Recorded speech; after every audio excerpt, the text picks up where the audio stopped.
Love marriage के लिए नया कानून क्या है जो अभी यूसीसी आ रहा है या उत्तराखंड में आ चुका है, उसे कैसे समझे। Hello friends, love tubes YouTube channel में आप सभी का स्वागत है। दोस्तों, लव मैरिज के लिए समय समय पे कुछ अलग अलग कानून आते हैं। देखिए, लव मैरिज में ये जो नए कानून आए हैं इसके कुछ फ़ायदे भी हैं और कुछ लोगों को इसके नुकसान भी हो सकते हैं। अब कैसे, ये समझिए। देखिए, नए कायदे क्या है पहले ये जान लेते हैं। अगर गुजरात की बात करें तो ऐसा कायदा आ रहा है कि लव मैरिज करने के लिए लड़की के माँ बाप की आवश्यकता रहेगी।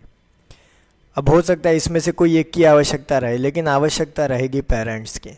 अब ये कानून आ जाए तो जो 90% भाग कर करते हैं शादी, वो लव मैरिज वाले अब चिंतित हैं। क्यों? क्योंकि अब पेरेंट्स ही नहीं मान रहे, इसीलिए तो भागना पड़ता है, इसीलिए तो बाहर सीधा कोर्ट में जाकर शादी करनी पड़ती है। लेकिन इसके फ़ायदे और नुकसान क्या है? फ़ायदा ये है कि जो 90% भागते हैं उसमें से भी 90% लड़के होते हैं वो बेकार होते हैं, या तो फिर शराबी होते हैं, या फिर उनका धंधा ही ख़राब होता है, इनका काम ही ये होता है।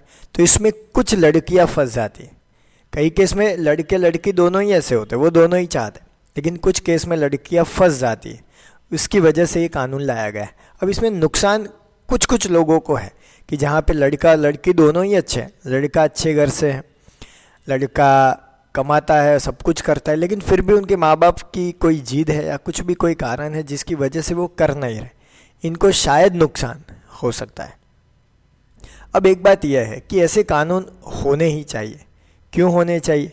क्योंकि लव मैरिज करने के लिए अगर पेरेंट्स में से किसी एक की आवश्यकता पड़ती है तो हो सकता है अगर सामने वाला लड़का बहुत ही अच्छा ही है सभी तरह से, तो पेरेंट्स को कोई ज़्यादा दिक्कत नहीं होती।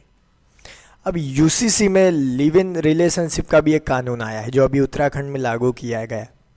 लिव इन रिलेशनशिप में अगर आपको रहना होगा, जो ज़्यादातर बेंगलोर, पुणे, बॉम्बे या अलग अलग जो बड़े शहर, उसमें चीज़ें चलती हैं, लेकिन लोग छिप छिप के रहते हैं। लेकिन अभी कानून ये आया है कि आपको बताना पड़ेगा, रजिस्ट्रेशन कराना पड़ेगा, या तो फिर पुलिस में जानकारी देनी होगी, कुछ भी आपको ये सरकार को दिखाना होगा कि आप दोनों लिव इन रिलेशनशिप में रह रहे हैं। अब आप कहेंगे अगर दिखाना ही है तो फिर दिक्कत हो जाएगी।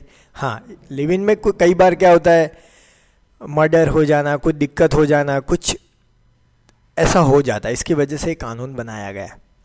तो ये कुछ 2-3 नए कानून हैं लव मैरिज के लिए, लिव इन रिलेशनशिप के लिए, जो मैंने सोचा कि ऐसी प्यार और रिश्ते वाली चैनल पे बताना बहुत ही ज़्यादा आवश्यक है। तो आपको ये जानना चाहिए कि कानून क्या है, आपको क्या लगता है इस कानून से फ़ायदा है या नुकसान है, या तो फिर आपकी सोच क्या है। क्योंकि इससे ऐसा तो है नहीं कि हर बार जो कानून आता है उसका अमल। अब यहाँ पे सवाल यह है कि आप लिव इन रिलेशनशिप में रह रहे तो क्या आप किसी को बताना चाहेंगे, या तो फिर ब्लैक में ही लोग रहेंगे, क्या करेंगे, अब ये देखना ज़्यादा ज़रूरी। लव मैरिज का के लिए जो ये चीज़ है तो क्या डमी पेरेंट बनाएंगे, ऐसा भी हो सकता है। तो ये नए नए कानून की विंडो भी कई बार लोग बना देते हैं। तो आपके क्या ख्याल आते हैं मुझे कमेंट बॉक्स में बताइए। तो मेरे प्यारे प्यारे दोस्तों, फ्रेंड, वीडियो को देख रहे सारे GABF राजा मजनू लैला, जो भी वीडियो अच्छा लगा लाइक कीजिए, अपने दोस्तों के साथ शेयर कीजिए। कोई भी सवाल या सुझाव कमेंट बॉक्स में बताना ना भूलिए। थैंक यू दोस्तों। No better live better.